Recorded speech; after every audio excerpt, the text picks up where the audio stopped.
2013 में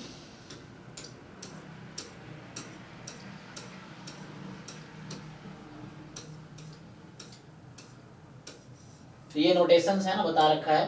तो इस तरह से log x का मतलब है, कुछ लोग कंफ्यूजन होता है log का ना। देखो कैलकुलेटर में जो log x है ये आप ध्यान रखना, जैसे कभी आपका आंसर log 2 आता है तो यहाँ पे हमारा हम लोग बेस e लेते हैं, तो कैलकुलेटर के हिसाब से वो ln2 है, क्योंकि कैलकुलेटर में जो log 2 है बेस 10 वाला है, तो आपको ध्यान रखना है। तो बच्चे के आंसर तो निकाल लेते हैं, बाद में गलत कर देते हैं, क्योंकि कैलकुलेटर में आप देखते हो दो टैब है, एक जगह log लिखा है, एक जगह ln लिखा है। ये हमारे काम का है, ये काम का तब आएगा जब बेस 10 होगा, तो हमारे काम का नहीं है ये। तो जब भी log 2 आंसर आए, बेस e वाला है जनरली, तो ln2 आपको फाइंड करना है, नहीं तो आंसर गलत हो जाएगा। क्योंकि जैसे अगर कैलकुलेटर में आप log 2 निकालोगे तो एक आंसर देगा 0.3010, और ln2 निकालोगे तो 0.693 आएगा, ऐसा कुछ है ना, वो चेक करना था हमारे लिए। ये सही है, आप ये लगाएंगे तो आपके गलत हो जाएंगे। चलिए, तो देखिए ये पहला क्वेश्चन है कि the possible set of eigen value of 4x4 skew symmetric orthogonal real matrix. बताइए क्या क्या आइगन वैल्यू पॉसिबल है इसका। तो ऑर्थोगोनल मैट्रिक्स का पॉसिबल आइगन वैल्यू क्या होता है, और स्क्यू सिमेट्री की आइगन वैल्यू क्या होती है, क्या थ्योरम है स्क्यू सिमेट्री के लिए। सर +-1 स्क्यू सिमेट्री की आइगन वैल्यू क्या होगी। सर 0 +-i होगा सर। 0 या प्योरली इमेजिनरी, +-i है ना। तो यहाँ पे हाँ सर +-i 0 +-i। लेकिन यहाँ पे तो 4 आइगन वैल्यू होगा, तो फिर ऑप्शन बी होगा। श्योर, लेकिन ऑप्शन भी तो हो ही नहीं सकता ना, स्क्यू सिमेट्रिक में तो रियल आइगन वैल्यू आता ही नहीं है। तो अच्छा, ऑर्थोगोनल मैट्रिक्स क्या होता है। -a नहीं, वो तो स्क्यू सिमेट्रिक होता है। अभी ऑर्थोगोनल भी है और स्क्यू सिमेट्रिक भी है। तो यहाँ पे a इंटू माइनस ए बराबर, तो minus A square is identity, A square is minus of identity, तो यहाँ से क्या आ जाएगा, लैम्डा स्क्वायर इज -1, तो लैम्डा बराबर प्लस माइनस आयोटा। ऑर्थोगोनल का कभी 0 हो सकता है डिटर्मिनेंट। ऑर्थोगोनल मैट्रिक्स इन्वर्टिबल होता है, इनवर्स एग्जिस्ट करता है, तो डिटर्मिनेंट 0 कैसे हो सकता है। तो आंसर भी चेक कीजिए, इसका आंसर ए होगा। रिपीट करेगा ये, है ना, बट ए होगा। एक बार चेक कर लो आप लोग।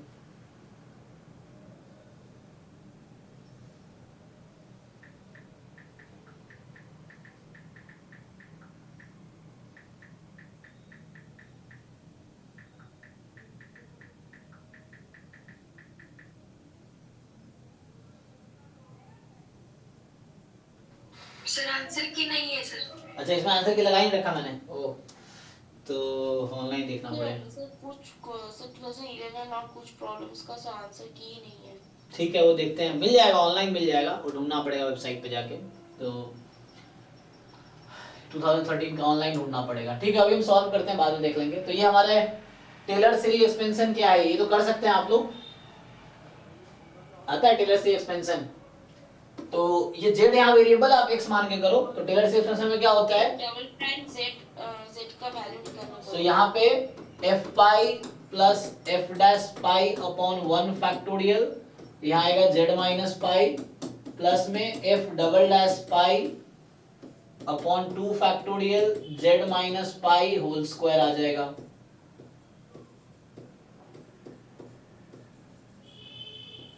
ठीक है, तो यहां से आ जाएगा, तो ये क्वांटिटी निकाल लीजिए, F double dash pi upon 2 factorial, ये आपको निकालने पड़ेंगे यहां से।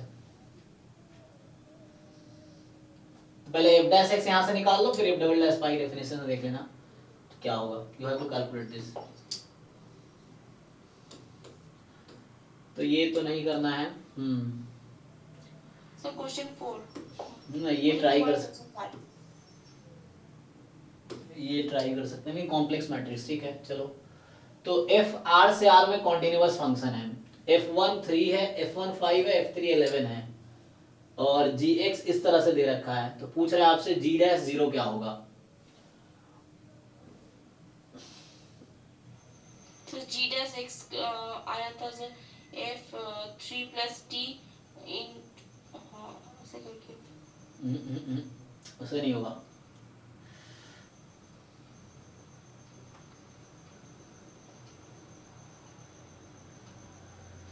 कॉन्टिन्यूअस फंक्शन है, 1 पे 5 है, 3 पे 11 है।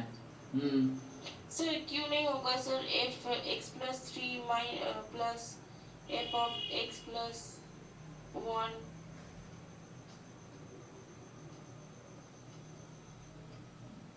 आपको ठीक से फॉर्मूला पता है लेबनिज रूल का?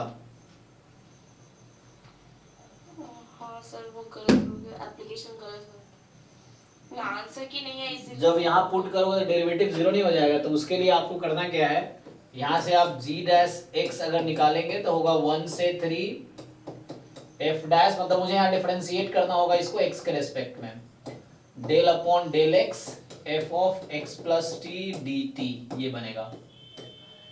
तो हाँ भेज दिए ना, देखिए ग्रुप पे देखिए आंसर की है, उससे मैच कर सकते हैं आप। तो ठीक है, इसको इसमें ऐड करना पड़ेगा, ठीक है ना। तो यहाँ से क्या आ गया, G डैश 0 अगर हम बोले तो यहाँ से G डैश 0 क्या हो जाएगा, 1 2 3 और x को 0 रख देना है, लेकिन f डैश t हो जाएगा वहां पे, बाद में x को 0 रखना, पहले डिफरेंशिएट करना पड़ेगा। तो डेरिवेटिव क्या आएगा इसका, f का, हाँ F B minus F A upon B minus A, है ना। There exist C belongs to 1 3 such that f dash C is equal to FB minus FA upon B minus A। तो यहां से 11 माइनस 5 अपॉन 2, तो 11 minus 5 6 upon 2 आ गया 3, तो f dash C बराबर 3 हो गया। तो वहां से जो हम कर रहे हैं f डैश x वो 3 हो गया, तो वहां से क्या आ जाएगा, तो हमारा जो है t जो है वो, ठीक है ना, वो f dash x plus t है, तो यहाँ पे f डैश बन जाएगा, तो यहाँ से आ जाएगा g डैश x बराबर 1 2 3 और f डैश t की वैल्यू आ जाएगी 3, तो 3 dt, तो यहाँ से आंसर आ जाएगा 3 नहीं 3 टू 6, हाँ 6 आ जाएगा।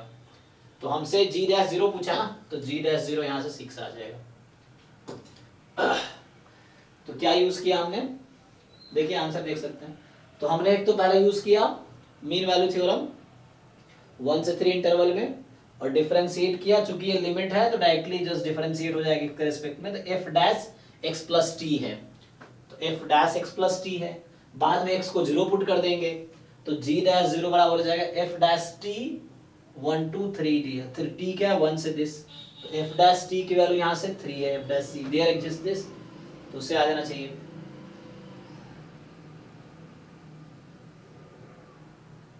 ओके तो ये वाला उस मैट्रिक्स से लग सकता है, डिफरेंशिएशन अंडर इंटीग्रेशन। हुआ वही है एक्चुअली, आप ध्यान से देखेंगे तो वही हुआ है। आपको फॉर्मूला पता है डिफरेंशिएशन अंडर इंटीग्रेशन का, जैसे हमने यूज वही किया है।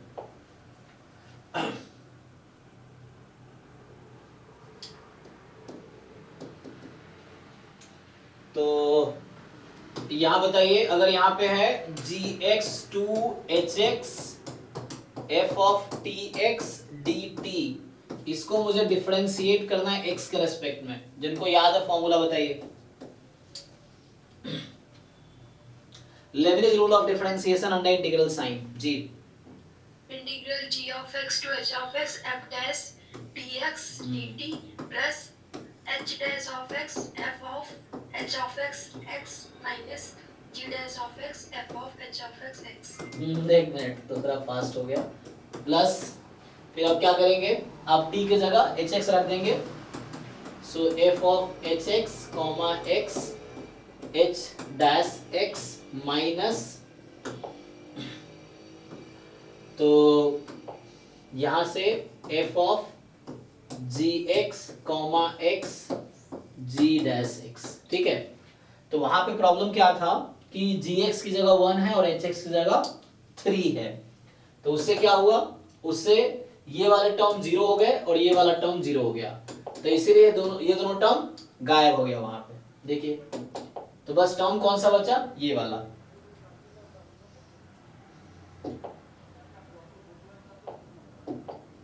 और वहां भी वो x प्लस टी है, actually f of x plus T है वहां पे, तो मतलब फंक्शन वैसे ही है, तो इसीलिए यहाँ पे हमने वैसा अप्लाई किया।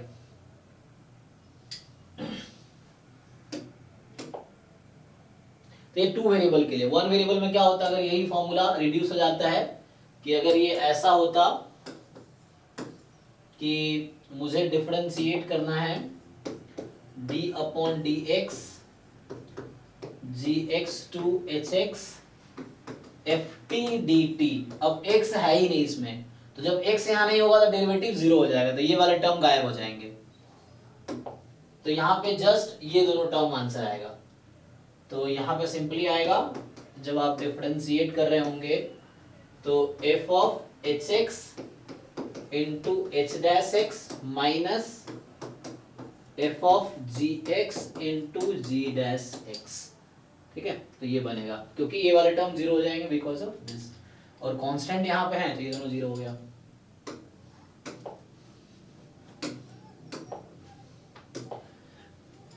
नेक्स्ट क्वेश्चन देखिए, P be a 2 क्रॉस 2, ये बोल रहा है कि P be a 2 cross 2 complex matrix, इस तरीके ट्रेस P1 है, तो 2 क्रॉस 2 का मैट्रिक्स है, ट्रेस लेकिन 1 है, तो इसका मतलब है कि लैम्डा 1 प्लस लैम्डा 2 1 है, और डिटर्मिनेंट ऑफ P माइनस 6 है, तो लैम्डा 1 इंटू लैम्डा 2 माइनस 6 है।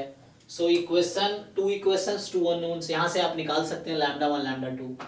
तो पूछ रहा ट्रेस ऑफ P4 कितना आएगा, सर -3 और 2। नहीं बनेगा पक्का 3 माइनस 2, लेकिन ये तो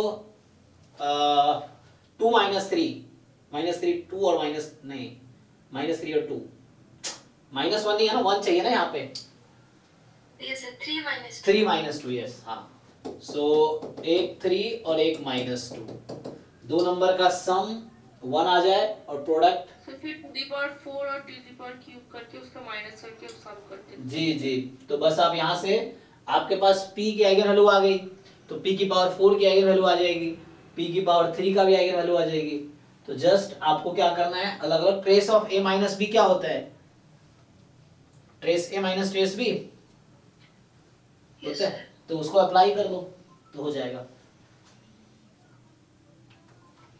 एक मिनट,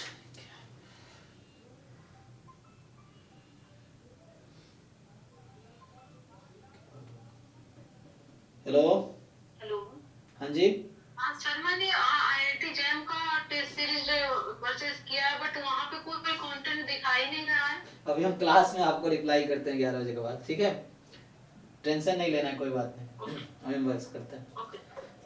तो ठीक है, तो देखो ठीक है, यहाँ से आंसर आ जाएगा,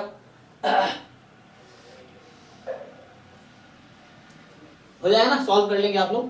तो नेक्स्ट क्या है हमारे पास, ये सब हमारे सिलेबस का नहीं है, ये देखिए ये 10th नंबर मेरा भी कॉल ऐसे ही आता होगा सर के पास, है, मेरा भी कॉल ऐसे ही आता होगा। हाँ अब सबका ऐसे ही आता है। तो 10th ये तो इजी है ना। अभी देखो, अभी आप इंटीग्रेट नहीं कर पाएंगे डायरेक्टली, तो आपको यहाँ ऑर्डर चेंज करना पड़ेगा, आपको क्या करना पड़ेगा, ऑर्डर चेंज, ठीक है, क्योंकि डायरेक्ट इंटीग्रेट करना डिफिकल्ट है, मतलब डिफिकल्ट है, बहुत इम्पॉसिबल सा है, तो इसीलिए change of order of integration लगाइए, तो यहाँ से फिर इजी हो जाएगा, फिर y कट जाएगा तो इंटीग्रेट, तो चेंज ऑफ ऑर्डर अप्लाई कीजिए, ऑर्डर चेंज करना। फिर यहाँ पे आपके पास एक रैंडम वेरिएबल u है जिसका यूनिफॉर्म 0 1 है, तो ये तो आप लोग जानते ही हैं x का डिस्ट्रीब्यूशन क्या है, काई स्क्वायर 2 या एक्सपोनेंशियल 1/2 है ना। ओके तो बस एक्सपोनेंशियल विथ मीन 2, तो काई स्क्वायर 2 मतलब एक्सपोनेंशियल विथ मीन 2। तो ये थ्योरम बेस्ड क्वेश्चन है। n पे 2n होता है ना, काई स्क्वायर 2n। नहीं n पे मतलब मतलब अगर समीशन ले लेंगे हाँ वो अलग बात है, अगर xi काई स्क्वायर 2 है तो summation xi i from 1 to n, हाँ तो वो आपका काई स्क्वायर 2n हो जाएगा। लेकिन अगर ऐसा रहता है x बराबर माइनस लैम्बडा लॉग x, ये क्या होगा जी?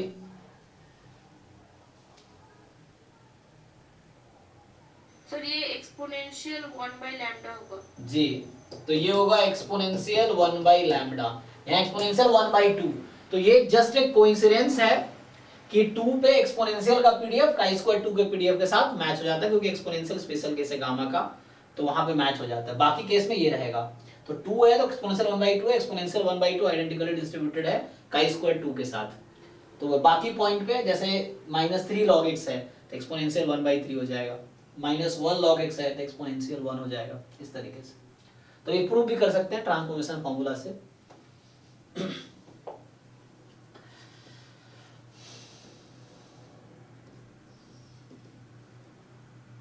सर रह गया सर ऊपर कौन सा? ये सर ये क्या है, हमारे पास फंक्शन है, तो फंक्शन दे रखा है, तो बताइए लिमिट x टेंड्स टू 0 क्या होगी। तो x को 0 पे अप्रोच कराएंगे तो क्या होगा, तो x को जो ही 0 अप्रोच कराएंगे सर तो फिर सर 0 होना चाहिए, क्योंकि sin nx बाउंडेड है और 1/n² टेंड्स टू 0 हो रहा है। नहीं समेशन 1/n² जो है फाइनाइट है, और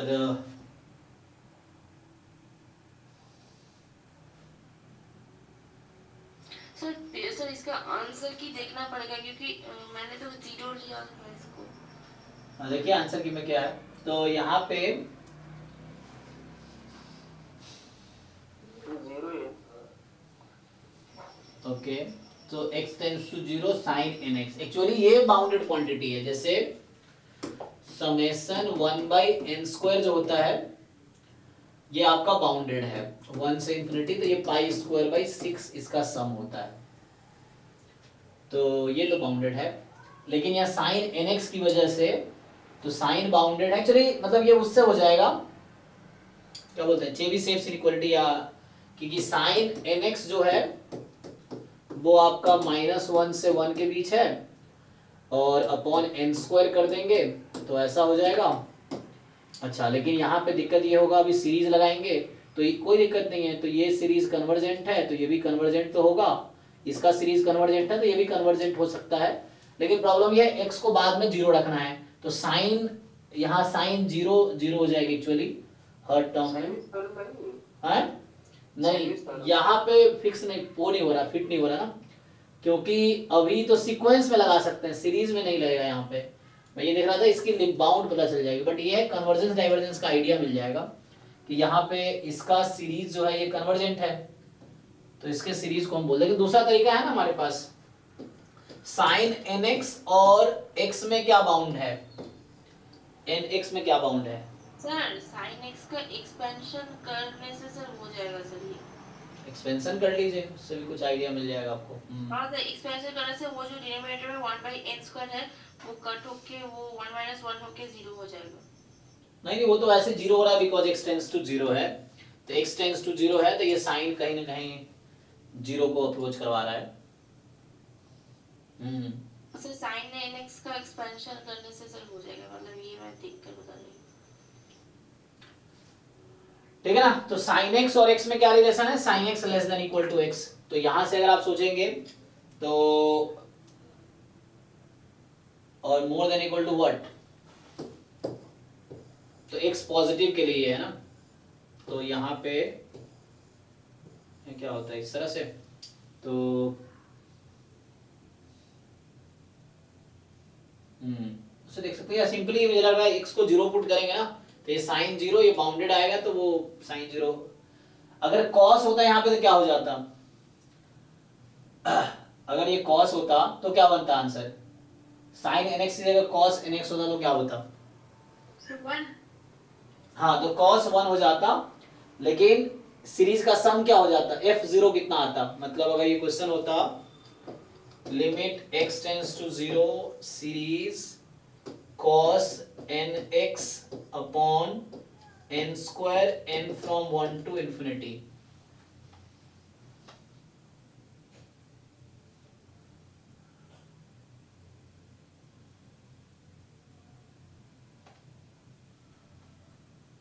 सर इसका जो एक्सपेंशन है ना, जो nx minus nx cube by 3 factorial, sir वो जो nx है, तो nx limit n tends to infinity कर वाली लिमिट x टेंड्स टू 0 करने से nx तो 0 हो रहा है ना, उससे क्या हम बोल पाई सकते स्क्वायर हैं? 6 होगा क्या कॉस होने पे?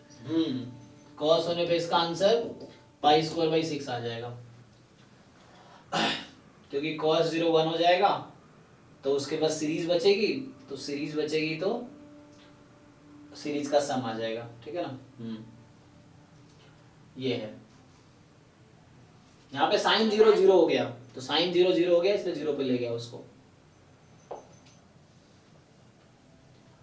ठीक है, तो अगला क्वेश्चन जो है, ये भी इजी क्वेश्चन है, जस्ट टेस्टिंग का है। तो सिंपली आपको रिजेक्शन रीजन दे ही रखा है।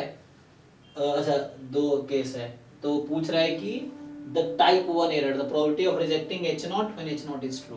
तो जस्ट आपको प्रोबेबिलिटी निकालने हैं, प्रॉब्लम हो तो ए भी फिक्स कर सकते हैं आप, ये जस्ट ये ज्योमेट्रिक डिस्ट्रीब्यूशन है, तो प्रोबेबिलिटी लगाने की वो है। तो जस्ट आप कैलकुलेशन है, you find the probability of rejecting h0 when h0 is true. तो वो टाइप एरर प्रोबेबिलिटी कैलकुलेशन करना है, बस कॉन्सेप्ट कुछ खास नहीं है। ये देखिए सीक्वेंस सीरीज हम लोग पढ़ते हैं ना, बताइए कि x0 तो 0 है और xn प्लस 1 जो है cos xn के इक्वल है। तो आपसे ये पूछ रहा है कि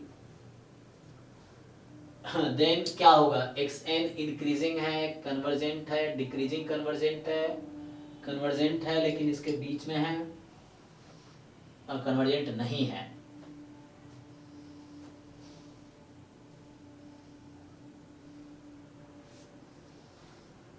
तो L is equal to cos L, sir increasing होगा, तो cos x का ग्राफ ये है, भी होगा।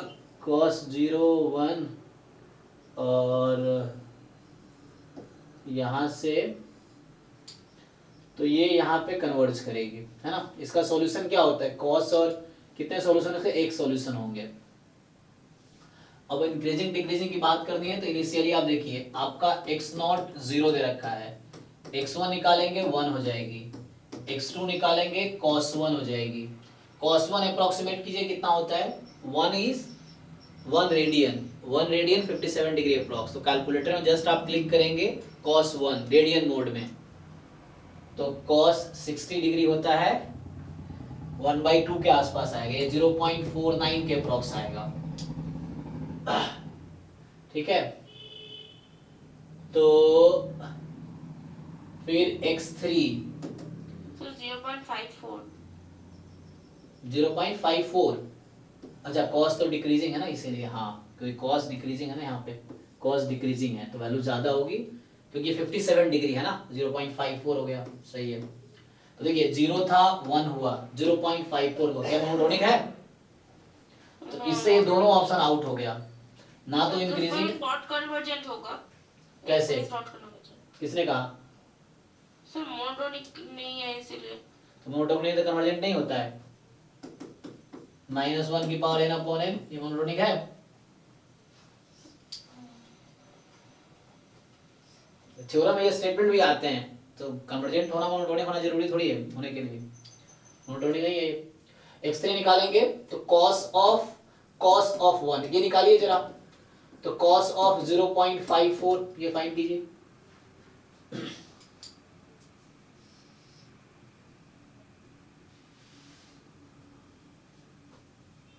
कितना आएगा, cos ऑफ 0.54 अप्रोक्स कीजिए, cos ऑफ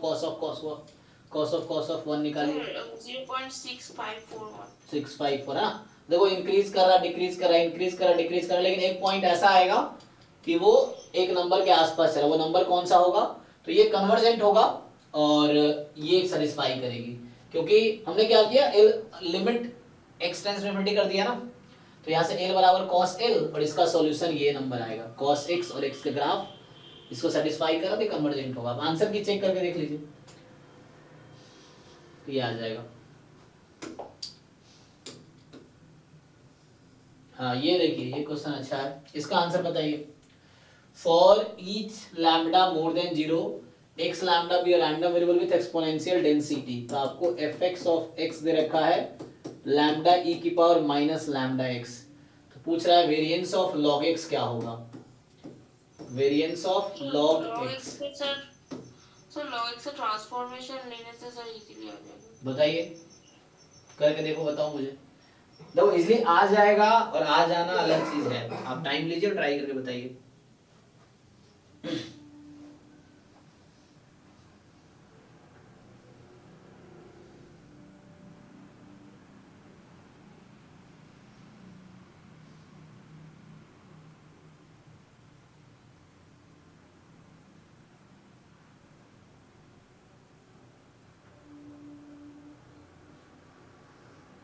आपको वो नहीं पूछ रहा, आपको पूछ रहा है कि जो फंक्शन आएगी ये इंक्रीजिंग है लैम्डा के रेस्पेक्ट में, डिक्रीजिंग है, डिपेंड नहीं करेगी, पहले इंक्रीज करेगी बाद में डिक्रीज करेगी। हाँ सर, मतलब वो ट्रांसफॉर्मेशन लेके उसका जो वेरिएंस निकलेगा उसका डेरिवेटिव करके फिर उसका मतलब डेरिवेटिव इंक्रीजिंग डिक्रीजिंग ऐसे करके हो जाए। जो मुझे बता रहे हो वो करके देखो ना, आप अभी करो, 5 मिनट टाइम लो और बताओ, क्योंकि ये क्वेश्चन पिछले साल ये क्वेश्चन फंसा था, तो मुझे टाइम लगे थे इसको समझने में, क्योंकि पिछले साल मैंने क्रैश कोर्स लिए थे ना, तो मुझे ये क्वेश्चन याद है।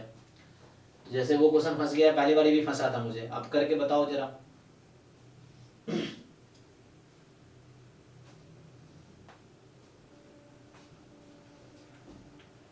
आप ट्रांसफॉर्मेशन करो, जो करना है करो, बताओ उसके रेस्पेक्ट में क्या होगा।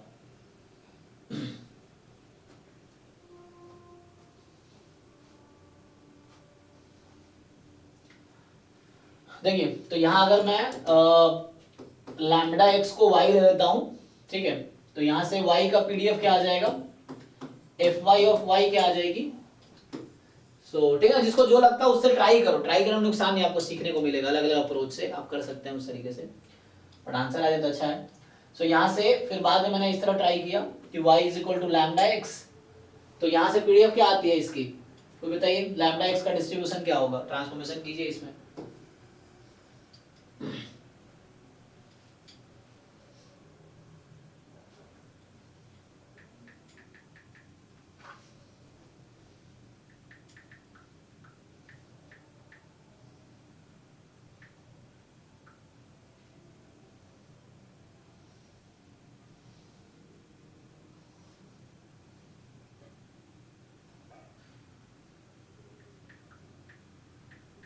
इतना टाइम लगेगा, ये तो बहुत इजी सा है।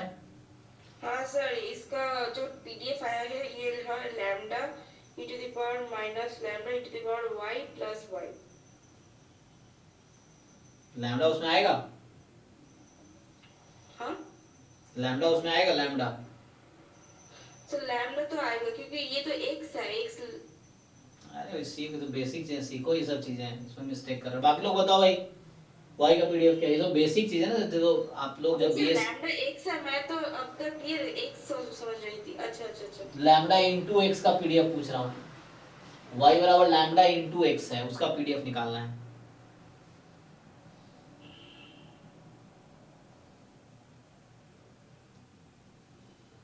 Sir exponential 1। जी, तो इसका एक्सपोनेंशियल 1 आ जाएगा। ये सिंपल तो है, हमने अभी तो फॉर्मूले बताए थे कि एफ वाई ऑफ वाई बराबर F X of X into D X upon D Y, ये दो लाइन का तो है, तो D X upon D Y, यहाँ D Y upon D X lambda है, तो D X upon D Y 1 by lambda हो गया, और ये लैम्डा ई की पावर माइनस लैम्डा एक्स को वाई रख देंगे, लैम्डा लैम्डा कैंसिल। हाँ सर, एक्सपोनेंशियल 1 हो रहा तो था। इतना टाइम क्यों लगता है आप लोगों को? सर नहीं सर, मैंने ना x लैम्डा नहीं सोचा था, मैंने x ही सोचा है तब से। अरे तो मुझे जस्टिफाई करो, एग्जाम में किसको जस्टिफाई करोगे आप? एग्जाम में आप मान लो 3 घंटे में 4 क्वेश्चन नहीं कर पाए, तो किसको जस्टिफाई करोगे? एग्जामिनर को। वहाँ मार्क्स नहीं आया, आपको सीखना है ना कि you have to learn how to find the answer. अब यहाँ मुझे जस्टिफाई कर रहे हो, एग्जाम में थोड़ी जस्टिफाई करोगे। एग्जाम में तो आपको उतने टाइम में सॉल्व करना पड़ेगा। ठीक है, तो ये सब सीखो ना कि 5-10 सेकंड की चीजें हैं ये। तो एफ वाई ऑफ वाई यहाँ से हमारे पास आ गया एक्सपोनेंशियल मतलब e की power minus y y more than 0। ठीक, अब जरा समझिए। अब y का कुछ e के पावर y, e के पावर माइनस e के पावर y। जरूरत नहीं पड़ेगी उसकी, मैं ऐसे ही कर दूंगा, देखिए उससे भी हो जाएगा। लेकिन लॉग ऑफ, देखिए समझिए मैं बताना क्या चाह रहा हूँ, लैम्डा एक्स का जो पीडीएफ है वो फ्री है किससे, लैम्डा से, है ना, पैरामीटर से फ्री है। तो मैं यहाँ से अगर निकालूंगा x की वैल्यू तो ये आ जाएगी y बाई लैम्डा। और भी अप्रोच हो सकते हैं, तो मुझे ये समझ आया, मैं इससे कर रहा हूँ। तो log x है वहां पे, तो x सफिक्स में लैम्डा, उसे समझाने के लिए कि x के पीडीएफ में लैम्डा इसीलिए, तो x को लिख सकता हूं मैं y बाई लैम्डा, और ये क्या बन जाएगा वेरिएंस, और log a अपॉन b क्या होता है log y माइनस log लैम्डा, और log लैम्डा तो कांस्टेंट है, तो variance of some random variable, तो log y एक रैंडम वेरिएबल होगा और ये तो कांस्टेंट है, तो ये किसके इक्वल आ जाएगी वेरिएंस ऑफ log y। अब बताइए y के पीडीएफ में कहीं लैम्डा नहीं है, क्योंकि y का पीडीएफ तो एक्सपोनेंशियल 1 है, तो क्या लगता है इसमें कहीं लैम्डा आएगा, सिंपल। तो इंक्रीजन डिक्रीजन का चक्कर ही नहीं है यहाँ पे, क्योंकि इनके आप चेक करते रह जाएंगे, उसमें जरूरत ही नहीं है, तो ऐसे ही घुमाने के लिए दे दिया है। तो जस्ट ये लैम्डा पे डिपेंड ही नहीं करेगा, तो कैसे डिफरेंशिएट करेंगे आप, ये एक सफिक्स में क्यों लैम्डा है सर? वो जस्ट समझाने के लिए है, जैसे पीडीएफ लिखा रहता है एफ थीटा लिखा रहता है ना इस तरह से, इसका क्या मतलब होता है एफ थीटा क्यों लिखता है वो एफ एक्स की जगह। सर ये थोड़ा सा सर कंफ्यूजिंग है सर, एक से सफिक्स में कैसे लैम्डा हो सकता है? तो आपको सीखोगे, जो एग्जाम में प्रोफेसर को सिखाओगे आप, या आप सीखोगे प्रोफेसर से जिसने बनाए हैं क्वेश्चन, तो उससे आपको सीखना चाहिए या आप उनको सिखाओगे। तो रैंडम वेरिएबल का नोटेशन है, तो सिंपल है ना। अब मान लो आपको कोई चीज ठीक नहीं लग रहा तो उसको बदल देंगे वो, हैं। वो अच्छा यहाँ पर दिया हुआ है x लैम्डा, सर नहीं आप जो बोल रहे हैं x into लैम्डा नहीं है, x लैम्डा ही भी है रैंडम वेरिएबल, वो सफिक्स में है सर। तो मैं कहाँ बोल रहा हूँ एक्स लैम्डा, मैं क्या बोल रहा हूँ, ये एक्स सफिक्स, आप बोल रहे हैं कि लैम्डा into x आप बोल रहे हैं। हाँ यहाँ लैम्डा इंटू एक्स है मेरा y मेरा लैम्डा इंटू एक्स है, मतलब आपने ट्रांसफॉर्मेशन लैम्डा into x लिया है जी। वो x लैम्डा की जगह मैंने x ही लिए, वो लैम्डा जस्ट सफिक्स में लिखा है समझाने के लिए कि x के पीडीएफ में लैम्डा है, इसीलिए तुम्हें कंफ्यूजन है, तुम यहाँ सिर्फ x लिख के चलो, जैसे मैंने भी सिर्फ x लिख के चला, मैं कहीं x लैम्डा लिखा हूँ ताकि कंफ्यूजन ना हो बच्चों को या मुझे भी ना हो, तो मैं सिर्फ x लिख के चला। आपको समझ डेवलप करनी है उस लेवल की, कोई चीज लिखा है तो उसको अपने तरीके से हम समझ सकें। नहीं तो मैं वहाँ पर कंफ्यूज, आपने लैम्डा into x लिया है तो इसलिए मतलब। हाँ तो वही तो सिखाना चाह रहा हूँ आप लोग, आप सीखो ना, बच्चे थोड़ी रह गए, आप थोड़ी और चीजों में कंफ्यूज हो रहा है। अब जो x वहाँ नोटेशन है x लैम्डा का, लैम्डा इंटू एक्स यहाँ लिया मैंने, पीडीएफ लिया है तो x लैम्डा है, ये इसमें लिखने से और कंफ्यूजन क्रिएट होगा। अपने हिसाब से समझो ना चीजों को।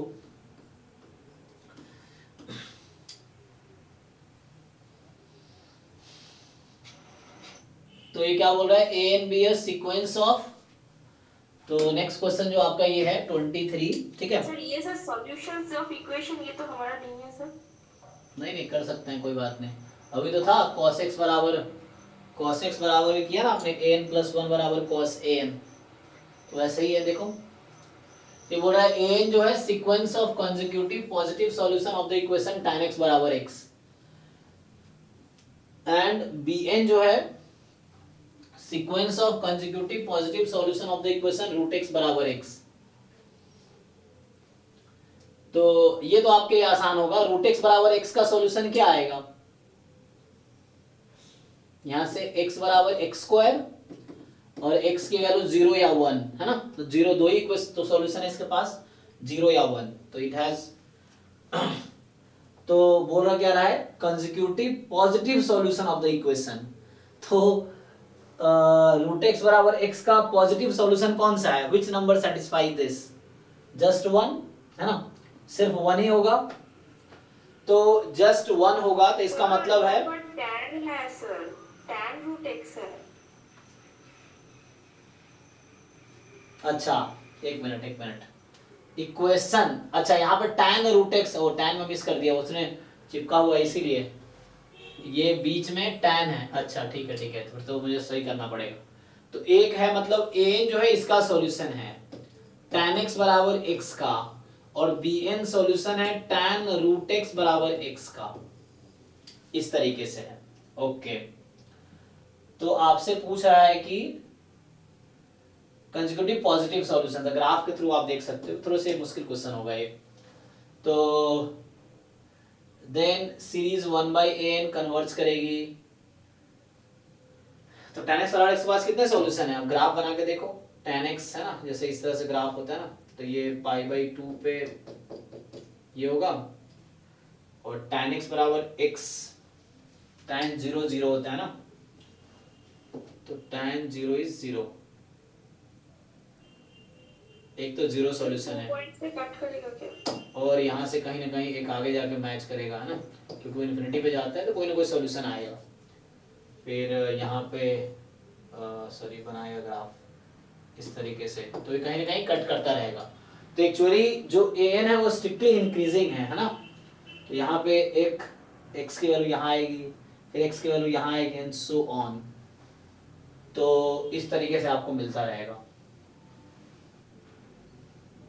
पहला तो 0 ही होगा, एंड पॉजिटिव बोला ना, पॉजिटिव है तो उस तरह से आएंगे।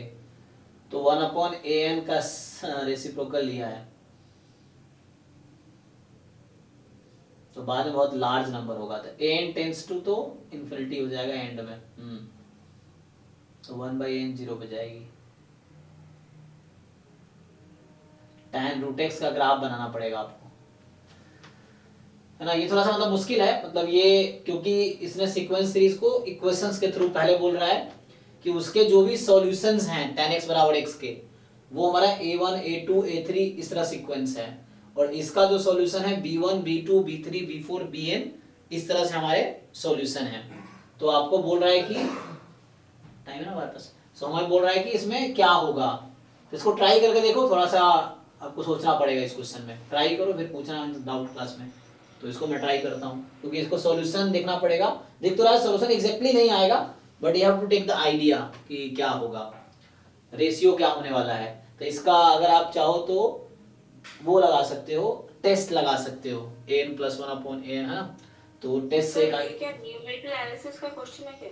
नहीं न्यूमेरिकल का नहीं है, सिंपल सीक्वेंस सीरीज का ही है। तो आप ट्राई करके देखो, न्यूमेरिकल का नहीं है, न्यूमेरिकल में अप्रोक्सीमेट करना पड़ता है। आप ट्राई करके आओ, कोई बात नहीं, तो फिर देखते हैं। क्वेश्चन 26 तो ये आपके पास दे रखा है, इजी है ना ये तो इसमें क्या करना है, दोनों को सेटिस्फाई करेगा। तो यहाँ आपको दे रखा है कि जो V रियल वेक्टर स्पेस है, all polynomial and one variable with real coefficient having degree at most 20। तो ये Px कुछ इस तरह से होगा, a0 a1x, W intersection W2, तो यहाँ से ये हो जाएगा। अब आपके पास इंटरसेक्शन है, सो W1 इंटरसेक्शन W2, मतलब ये भी होल्ड करेंगे और ये भी होल्ड करेंगे। तो यहाँ पे कितनी वेरिएबल अननोन्स हैं, 20। 7 होगा सर, इंटरसेक्शन 7 हुआ क्या? रुको दिमाग, तो हमारे पास कितने, हमें डायमेंशन पूछ रहा है, तुक्का क्यों लगा रहे हो, तो लॉजिक क्या है तुम्हारा। तो यहाँ से क्या है कि हमारे पास टोटल इस पॉलिनोमियल में कितने कोएफिशिएंट्स हैं, तो मतलब इसके बेसिस में कितने एलिमेंट होंगे, इसके बेसिस में टोटल, इसका बेसिस में क्या क्या होगा, 1x अप टू x की पावर 20। तो इस तरह से 21 एलिमेंट है बेसिस में।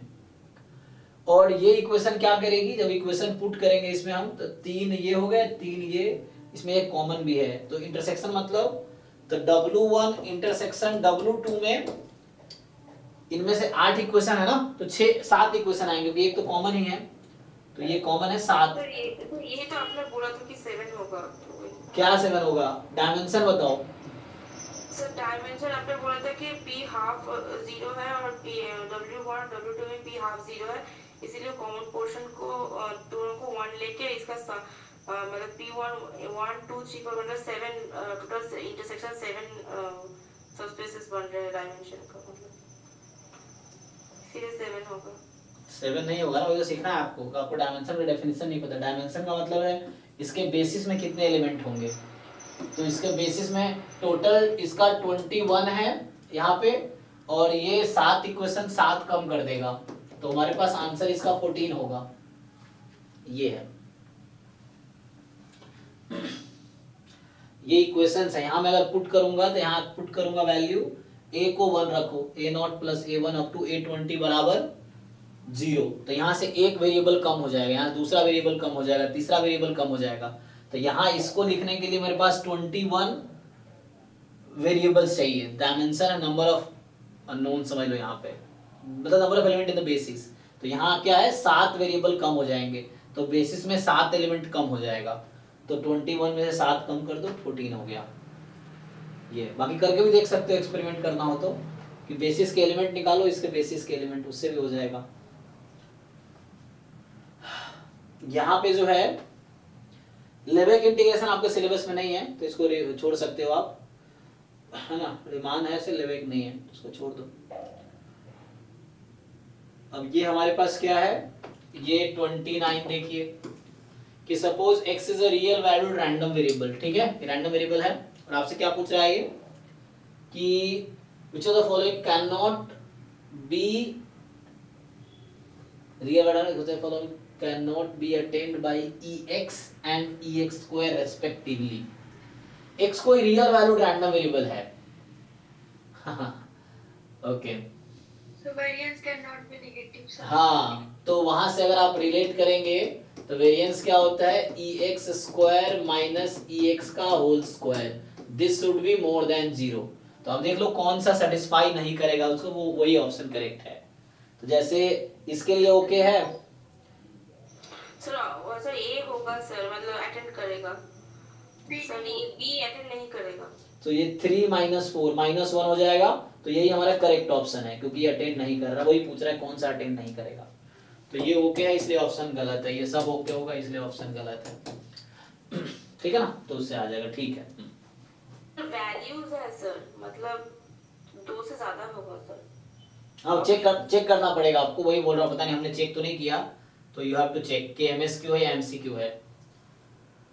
हाँ, हो सकता है MSQ, अब चेक करके देख लो, वेरीफाई कर लो आपका ना। 4 1/3 माइनस 1/4, वो चेक करना पड़ेगा ना, तो यू हैव टू चेक। तो मुझे लग रहा है ठीक है, बी होगा खाली, है ना। तो हाँ बी होगा।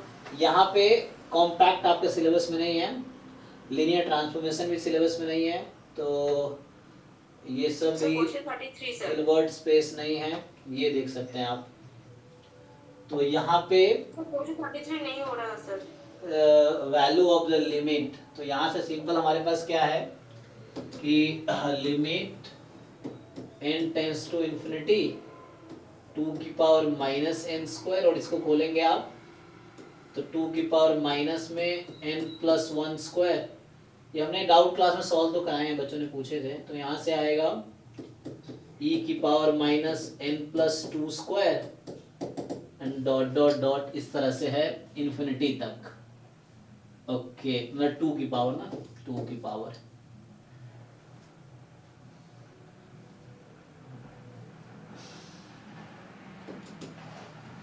तो limit n tends to infinity क्या होगा, कोई टेस्ट लगा लो इसमें, टेस्ट लगाओगे तो क्या होगा, sir 2 to the power minus n square common लेने से कुछ हो सकता है क्या?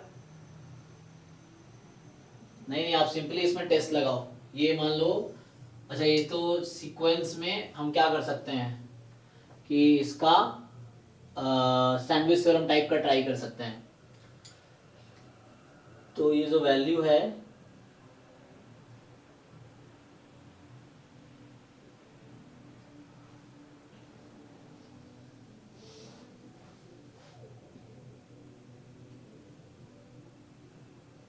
ठीक है ना, देखो इसको पुट करोगे तो क्या होगा, तो जैसे n स्क्वायर से अगर डिवाइड कर दो आप, 2 की पावर n स्क्वायर को डिनोमिनेटर में ले आओ, तो 2 की पावर जैसे n square minus n plus 1 square, तो a plus b a minus b type का हो जाएगा ना। तो 2n plus 1 a plus b a minus b 1 हो जाएगा, जस्ट माइनस में a plus b a minus b ना, माइनस 1 रहेगा। फिर प्लस में e की पावर, इसको नीचे ले आओ, n स्क्वायर तो a plus B,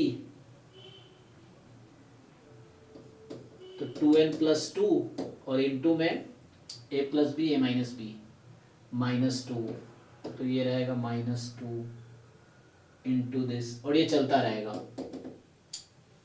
sir infinity है। तो यहाँ से अच्छा इन्फिनिटी आएगा। सो जैसे हाँ 2 के पावर माइनस इन्फिनिटी होगा तो ऊपर जाएगा 2 के पावर इन्फिनिटी हो जाएगा। हाँ सर, सर इन्फिनिटी हो रहा है सर। सर वो जो n स्क्वायर है वो कट होके ना सर वो 1/2 हो रहा है।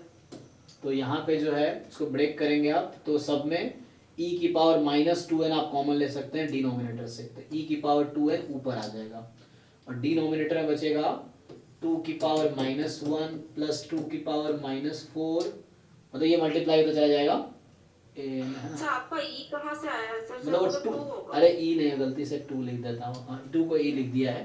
तो इस तरीके से कोई नंबर्स आता रहेगा। अच्छा यहाँ पे 2n है, यहाँ 4n हो जाएगा, e की पावर -4n, तो 2n कॉमन निकाल सकते हैं ना, -1, यहाँ e की पावर आपने 2n कॉमन ले लिया, तो 2n + 2 एंड सो ऑन। तो ये तो वैल्यू ये 0 पे 2 की पावर -0 पे चली जाएगी, बाकी वाली जो आगे जो टर्म्स आएंगे ना 2 की पावर -2n, 2 की पावर -4n, 2 की पावर -6n, ये सब इन्फिनिटी पे 0 हो जाएगी। तो यहाँ बचा जस्ट 2 की पावर -1, और ये वैल्यू इसको कहाँ ले जाएगा, इन्फिनिटी पे। तो इन्फिनिटी आ जाएगा, सही है।